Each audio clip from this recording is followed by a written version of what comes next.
so excited to be with you today. We're going to jump right into the scriptures, but I do want to let you know that if you missed the introductory video that I sent out yesterday, I'm going to link it below in the description box so that you can access it and catch up to speed with us. But for now, let's get into Psalm 119, verses 1 through 8. Blessed are those whose way is blameless, who walk in the law of the Lord. Blessed are those who keep his testimonies, who seek him with their whole heart, who also do no wrong, but walk in his ways. You have commanded your precepts to be kept diligently. Oh, that my ways may be steadfast in keeping with your statutes. Then I shall not be put to shame, having my eyes fixed on all your commandments. I will praise you with an upright heart when I learn your righteous rules. I will keep your statutes. Do not utterly forsake me. So the first question that we're going to dive into is, how does this passage show us more about the character of God? We want to look up before we start looking in. And for me, what I wrote in my journal this morning is that God is a pursuing God. We see so many ways in which he is communicating to us through his word. The first one in verse 1 was the law of the Lord, those first 5 books of the Bible in which he is laying out creation and the patriarch forefathers and the laws in which he wants us to live by.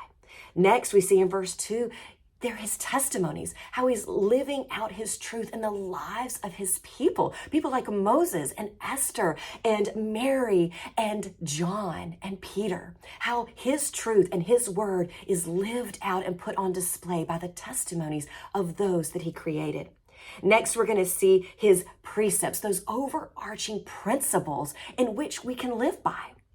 Lastly, we see his commandments and his righteous rules. These are his commands to us, these rules in which we are to live by in order to be in right relationship with him. We better listen up and obey those. And so we see in so many different and creative ways, God is pursuing us with his word.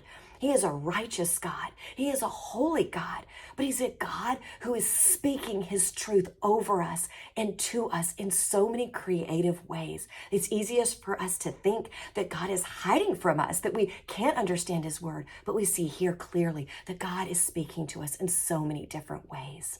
Next, we're going to ask the question, how are we able to see Jesus and the gospel more clearly through this passage? Well, if you look throughout each and every one of these verses, this psalmist is saying that they want to live blameless. They want to keep this testimony with their whole heart. They want to do no wrong, and they want to keep their ways steadfast. That is such an amazing opportunity and thing to do, but we can't. It's impossible. We have tried. You can look back from Genesis, and from the very beginning, we see Adam and Eve who are not able to keep even just one rule, much less the totality of the law.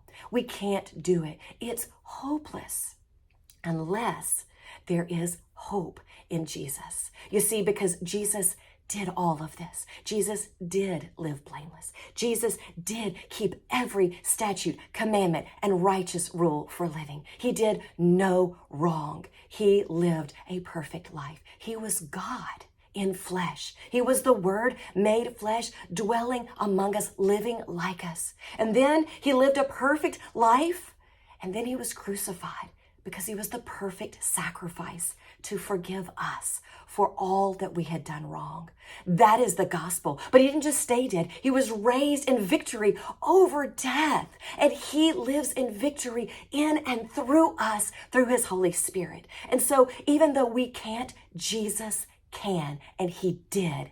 And he allows us the power through the good news of the gospel of forgiveness and grace for his blameless walk to be our walk. He has given us that as an inheritance. Wow, what good news. There is hope in Jesus for those of us who were hopeless. And the last question we're going to ask is, how can we apply this to our lives today? Well, for me, and what I wrote down is that I want to live and check off every box. I want to be the perfect mom and the perfect daughter and the perfect wife and the perfect church member. I want to do things perfectly, but I can't.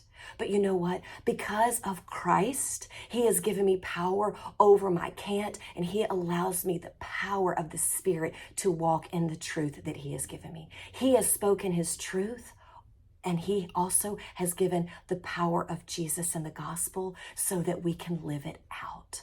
He has his spirit in us to change us so that we become more like him every day. So though I can't be perfect, I am forgiven, I am set free, and I am empowered by the Holy Spirit to live more like him every day. I can read his word because of his spirit. I can understand it.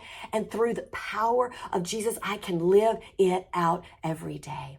So I hope that you will share with me today what God said to you through this passage, how he revealed himself, how the gospel has been more clear, and how you are applying it to your life today. I hope you will let me know how you are applying this today, and I'll see you tomorrow.